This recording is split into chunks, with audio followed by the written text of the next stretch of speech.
Saatnya Kompas Bisnis, saudara, menanggapi kenaikan harga minyak dunia yang sempat menembus level di atas $100 Amerika Serikat per barel.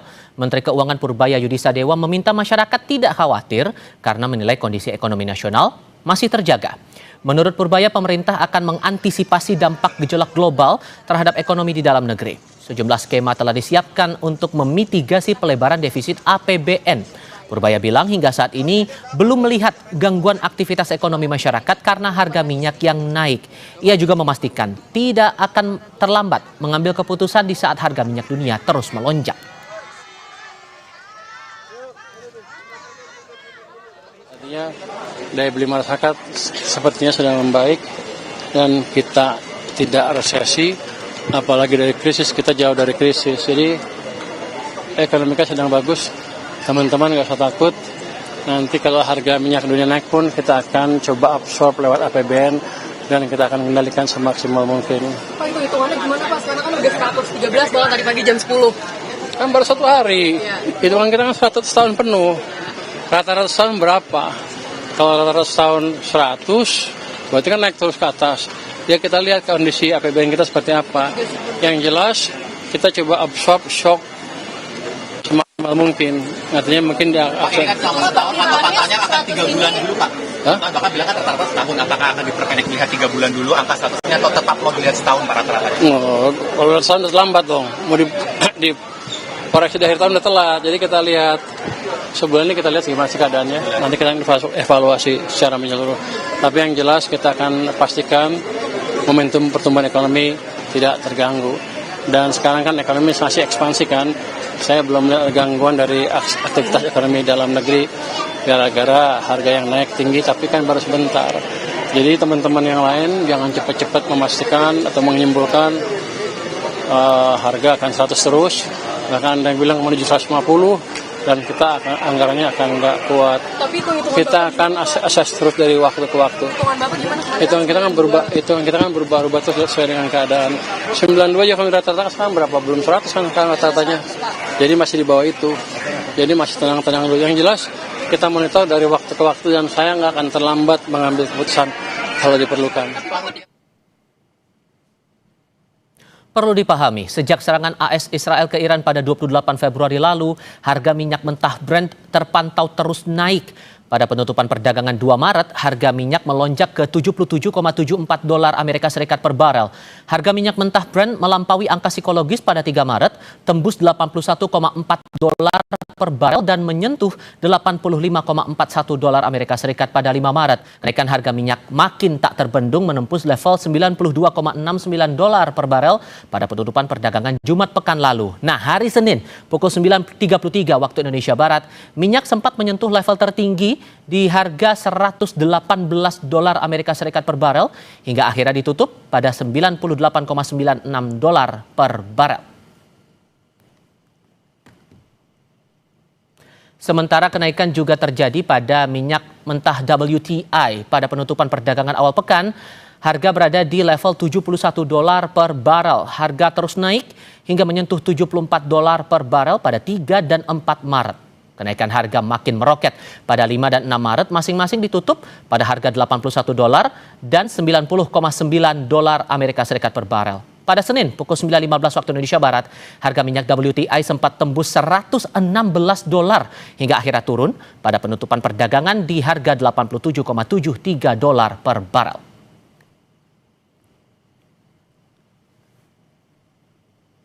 Nilai tukar rupiah terhadap dolar Amerika Serikat sempat tertekan selama sepekan terakhir. Sejak serangan AS Israel ke Iran ditambah diturunkannya outlook RI oleh Fitch, pada 3 Maret rupiah masih di level 16.870 per dolar dan kian melemah hingga ke 16.911 per dolar pada hari Kamis. Sempat terpantau menguat pada penutupan perdagangan 5 Maret di 16.886 dan kembali melemah pada 6 dan 9 Maret masing-masing di level 16.919 dan 16.974 per dolar. Bahkan rupiah sempat diperdagangkan di harga lebih dari 17.000.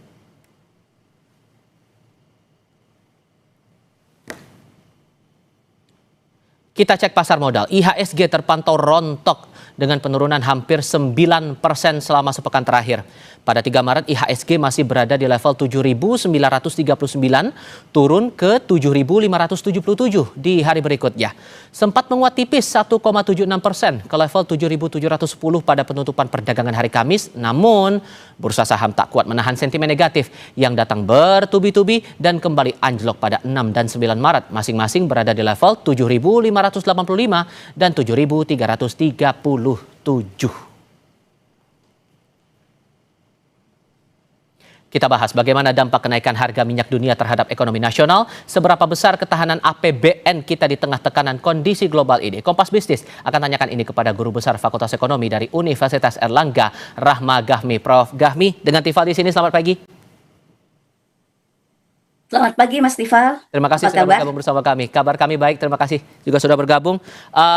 Yang terbaru dulu saya mau tanya ke Anda, karena Presiden Amerika Serikat Donald Trump bilang perang melawan Iran tidak akan berlangsung lama. Disebut ini perang jangka pendek. Buat ekonomi ini hal yang melegakan atau jangan-jangan kita masih perlu was-was nih? Ya, semua tidak tahu ya apa yang diinginkan oleh Presiden Donald Trump gitu ya. Karena konflik Timur Tengah ini yang menyangkut geopolitik. Tidak ada yang bisa memastikan kapan ini perang berakhir. Kadang-kadang apa yang menjadi suatu pemikiran Donald Trump itu tidak pernah ada yang tahu. Sehingga di sini saya mengatakan bahwa merupakan pedang bermata dua ungkapan Donald Trump itu.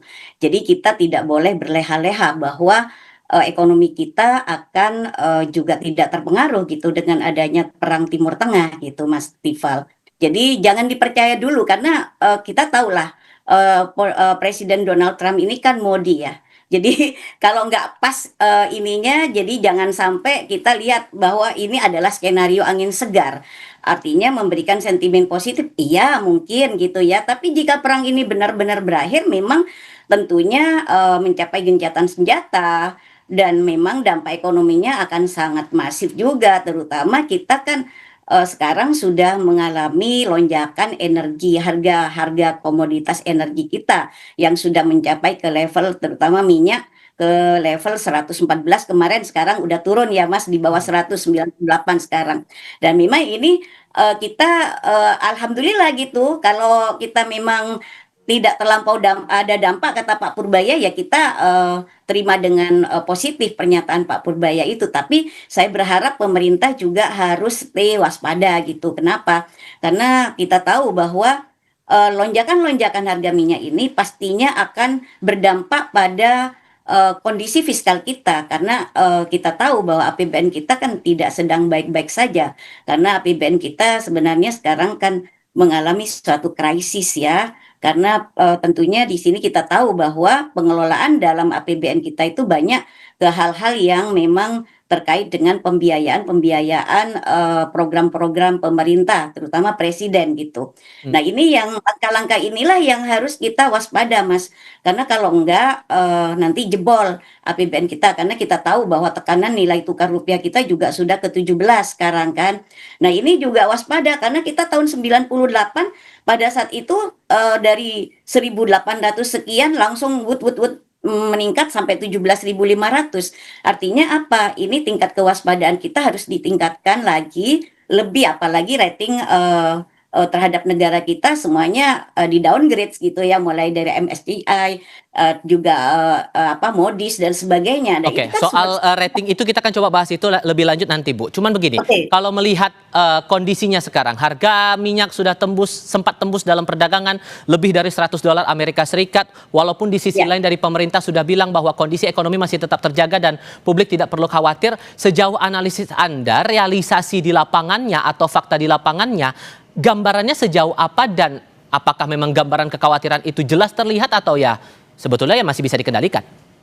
Ya, gini Mas, kenaikan harga minyak dunia yang tembus 100 US dollar per barel ini sebenarnya kan memang merupakan tantangan serius ya bagi Indonesia gitu. Saya katakan begitu, mengingat asumsi makro dalam APBN kita itu hanya mematok harga minyak dunia itu di kisaran 68 sampai 70 US dollar per barel.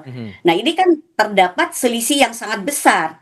Nah, ini pemerintah itu harus memitigasi, Mas. Artinya membuat suatu langkah-langkah mitigasi fiskal dan anggaran APBN kita. Dalam Artinya bentuk dari kenaikan harga minyak yang meningkat ini, beban subsidi energi ini secara drastis, artinya setiap kenaikan 1 US dollar harga minyak dunia itu diperkirakan menambah defisit APBN kita sebesar 7 triliun, Mas Rival. Nah, realokasi dan efisiensi belanja itu wajib. Jadi artinya harus mengkaji opsi. Jadi pemerintah itu mulai mengkaji opsi penghematan pada program-program non prioritas. Jadi salah satu yang menjadi sorotan adalah memang efisiensi pada pos anggaran MBG yang mencapai 355 triliun, terutama pada belanja barang yang tidak terkait langsung dengan makanan. Nah, kan MBG ini kan banyak, Mas, artinya perlengkapan-perlengkapan gitu ya, termasuk pengadaan mobil, motor dan sebagainya, komputer dan sebagainya.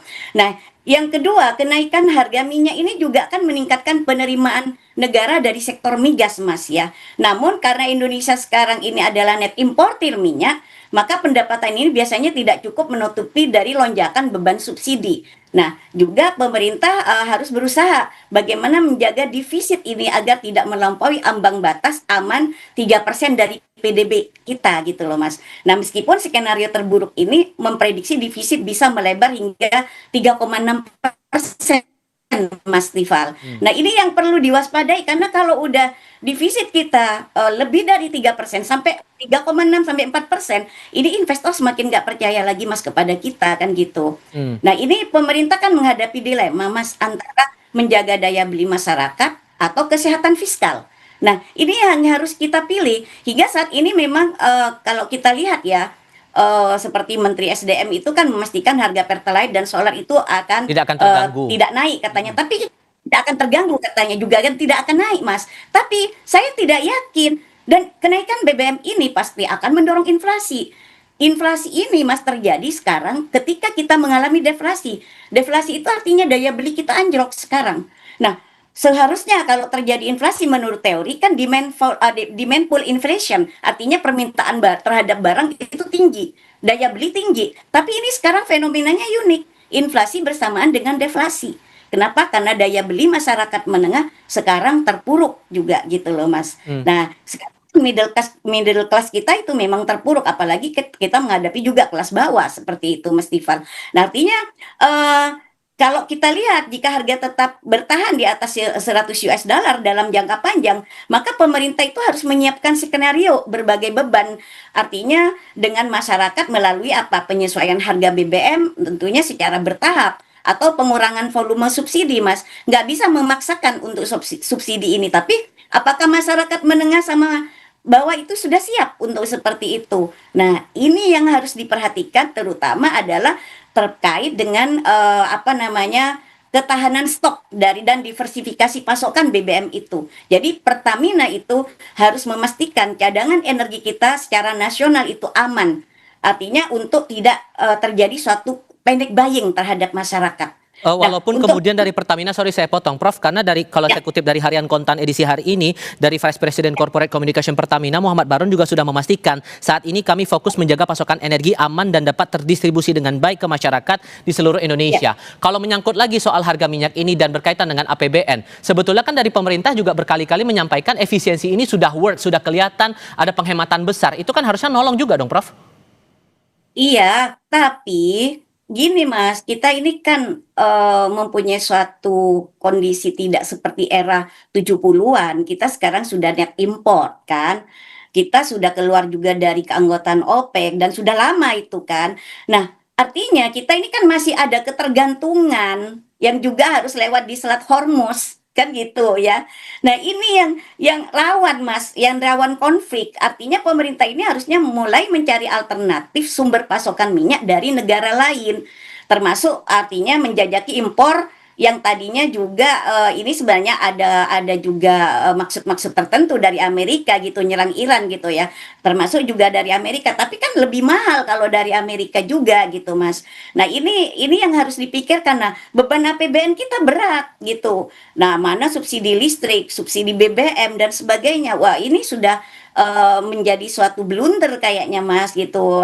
Kalau tidak pengelolaan fiskal kita ini dikelola secara hati-hati. Nah, ini yang saya selalu mengatakan, saya cinta negara, saya cinta presiden, bukan bermaksud saya di sini untuk menjelekkan pemerintah, tidak ada. Saya sayang sama presiden dan negara dan bangsa gitu Mas. Sehingga kita mari artinya kita akademisi ini harus memberikan masukan yang konstruktif dan membangun kepada pemerintah. Jadi artinya bagaimana caranya kita bisa mengendalikan inflasi terutama karena di sini akan terkait dengan daya beli masyarakat yang semakin terdampak, yang semakin juga boncos seperti itu. Artinya apa? Kenaikan biaya logistik akibat harga minyak ini kan pastinya akan memicu inflasi pangan. Nah, Nah, itu yang pertama pangan. Kenapa? Karena pangan ini kan kebutuhan pokok yang tidak bisa kita hindari. Seperti itu, Mas. oke. Kalau yang lain masih bisa dihindari, tapi kalau pangan nggak bisa gitu kan. Nah, Maka ada apa? Dilakukan melalui koordinasi tim pengendalian inflasi baik. pusat dan daerah, Mas. Seperti itu. Dari Menko juga sudah bilang akan butuh waktu dalam 1 bulan ini untuk evaluasi penyesuaian terhadap APBN ini merujuk pada kondisi lonjakan harga minyak itu tadi. Menurut Anda 1 bulan itu waktu yang cukup atau justru butuh lebih lama lagi atau malah bisa lebih cepat daripada itu? Jawabnya nanti Prof, kita jeda dulu. Tetap di Kompas TV. Melanjutkan diskusi, Prof Gafmi, kalau kata Menteri Keuangan nih butuh waktu 1 bulan untuk evaluasi penyesuaian APBN. Cukup nggak waktu segitu? Durasi yang rasional sebenarnya sangat berisiko dalam waktu 1 bulan itu, Mas Tifal. Mengingat dinamika pasar minyak itu kan sangat volatile ya. Jadi Menteri Keuangan Pak Purbaya ini sedang melakukan permainan tunggu dan juga harus wait and see gitu yang cukup menegangkan sebenarnya, Mas. Jadi artinya mengapa 1 bulan itu terasa pas? Itu kan dari sisi optimis Pak Purbaya, oke. Saya mendukung ya, setuju. Optimis itu penting, wajib gitu ya. Eh, tapi kita kan lihat mengubah PBN secara drastis dalam hitungan hari kan bisa memicu kepanikan investor, Mas Tifal. Ini akan terjadi capital outflow nanti ya. 1 bulan itu memberi ruang bagi pasar untuk mencermati situasi. Jadi kita nggak bisa. Yang kedua, pemerintah kan butuh waktu juga untuk melihat bagaimana apakah harga dari 100 US dollar per barel ini adalah shock sementara atau tren jangka panjang. Nah, mengubah postur anggaran berdasarkan harga harian yang fluktuatif ini kan bisa menyebabkan kebijakan yang tidak efisien. Hemat saya seperti itu. Dan juga di sini Maret tahun 2026 ini juga bertepatan dengan momentum bulan suci Ramadan dan Lebaran. Minggu depan lagi udah momen-momen mudik juga kan, Bu? Ya, momen-momen mudik juga. Maka evaluasi 1 bulan itu memastikan tidak ada guncangan harga. Artinya seperti kenaikan BBM di tengah meningkatnya kebutuhan masyarakat. Nah, artinya kalau saya katakan mengapa 1 bulan itu sisi kritis, artinya berisiko karena setiap hari harga minyak itu kan bertahan di atas 100 US dollar misalnya. Subsidi energi itu kita melihat membakar kas negara dengan kecepatan tinggi, Mas. Jadi jika asumsi APBN itu 70 US dollar per barel, realitanya 100 US dollar per barel, artinya apa? Ada selisih 30 US dollar per barel. Ini artinya terakumulasi setiap hari, Mas Tifal. Nah, 1 bulan evaluasi ini bisa berarti akumulasi beban subsidi itu tambahannya adalah sebesar puluhan triliun rupiah. Nah, ini rupiah sudah menyentuh 17.000, ya kan? Jika evaluasi terlalu lama tanpa aksi nyata, tentunya juga pasti ada kepastian memotong belanja non prioritas. Nah, pasar di sini mungkin menganggap pemerintah lambat meresponnya sehingga bisa mendorong rupiah ke level 17.500 dan sebagainya. Yang saya khawatirkan seperti itu gitu. Kenapa? Konflik Timur Tengah ini kan tidak memberikan kemewahan waktu gitu, Mas Tifal. Jadi jika situasi memburuk dalam 2 minggu ini ke depan misalnya, evaluasi 1 bulan itu mungkin sudah terlambat untuk menyelamatkan target defisit kita yang masih berada 2,9% dari PDB kita gitu ya. Nah, ini artinya titik krusial dalam evaluasi 1 bulan ini kemungkinan besar tidak hanya mengevaluasi angka, hemat saya, tapi juga prioritas politik, ya. Jadi intinya pertama adalah apakah kita itu pemerintah ini porsinya akan dikurangi ya untuk pengadaan barangnya seperti redesign makan bergizi gratis seperti itu ya. Terus juga mempercepat mandatory biodiesel untuk mengurangi volume impor minyak mentah secara instan gitu. Artinya evaluasi 1 bulan ini adalah langkah diplomatis untuk meredam spekulasi. Namun secara teknis fiskalnya pemerintah sebenarnya harus memiliki skenario darurat 2 minggu ya jika harga minyak tetap bertahan atau naik sampai 120 US dollar. Artinya di sini kita harus benar-benar memantau dan dihitung secara cermat, secara metodologi yang tepat dan akurat, Mas Tifal. Oke. Karena ini main seperti itu. Tapi kalau Anda rasanya selain masalah postur untuk beberapa program ataupun juga anggaran-anggaran untuk postur-postur di program-program yang lain, langkah apa lagi yang mungkin bisa dilakukan dalam waktu cepat oleh otoritas terkait, Bu, memastikan bahwa APBN kita masih tetap terjaga di tengah kondisi yang serba nggak pasti seperti sekarang ini? Sebenarnya kalau saya lihat yang jelas terutama adalah pemerintah ini sebenarnya ini jangka panjang ya Mas Tifal. Tapi kalau tidak dimulai dari sekarang gitu ya, kita itu yang paling banyak menghasilkan duit itu big cuan itu sebenarnya ekonomi hijau Mas Tifal. Hmm. Nah, itu saya yakin itu nanti kita tidak akan pernah ada beban fiskal kita gitu loh. Mau MBG bagaimanapun kalau itu dikelola dengan baik, ekonomi hijau itu pasti bisa. Ya. Jadi cita-cita Pak Prabowo ini kan MBG sepanjang masa gitu kan. Nah, tapi kalau kita tidak bisa mengelola fiskal dengan baik, lah dari mana anggaran? Lah oleh karena itu harus ada alternatif bagaimana bisa kita menarik cuan dari itu yaitu ekonomi hijau. Tapi itu adalah jangka panjang. Tapi kalau tidak dimulai gimana coba? Kita bisa ada kemungkinan Mas mempunyai satu peluang pasar karbon dunia yang ada di negara kita gitu loh. Nah Oke. ini yang harus ditangkap gitu loh Mas Tifal.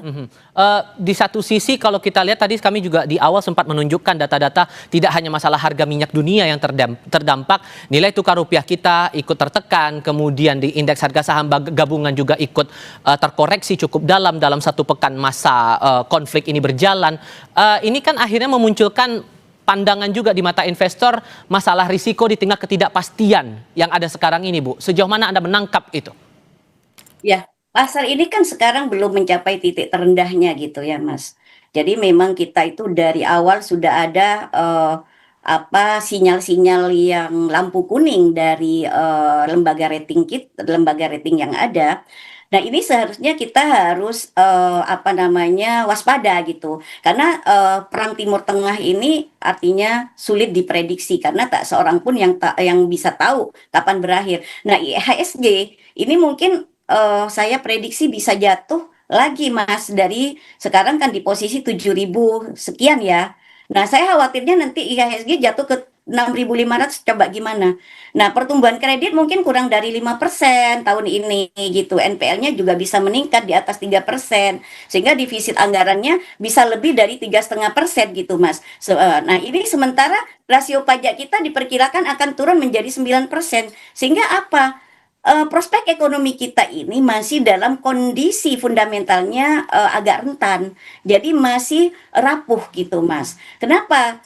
Termasuk juga bagaimana Bank Indonesia itu melakukan intervensi yang menguras cadangan devisa gitu kan. Nah ini kan agak rawan kalau cadangan devisa kita udah menipis. Nah ini yang perlu dihati-hati seperti itu. Jadi Sehingga, sorry saya potong Prof, sehingga menurut Anda menjaga investor ini sentimennya tetap positif di kita walaupun kemudian tantangannya dengan sempat Anda singgung di segmen sebelumnya masalah proyeksi dari ekonomi kita di beberapa lembaga ini masih sudah dimasukkan ke level negatif. Ini harus gimana otoritas terkait? Jadi otoritas terkait ini menjaga suatu kepercayaan investor adalah mari kita memposisikan pada tempatnya gitu. Artinya pemerintah ini jangan rebutan dengan swasta.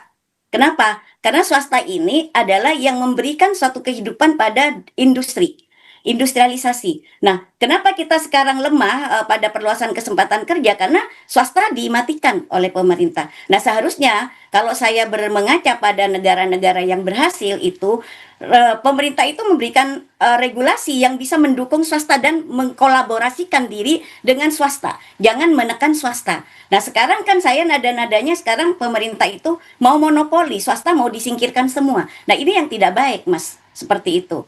Nah, ini yang memberikan kepercayaan kepada investor bahwa ayo kita pemerintah ini artinya ada di belakang Anda, menyiapkan segalanya, termasuk juga misalnya kepastian hukumnya, termasuk juga bagaimana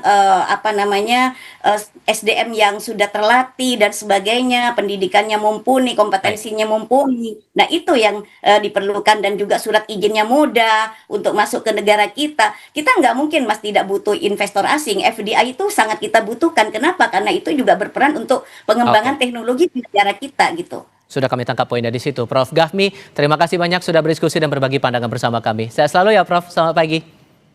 Selamat pagi, Mas.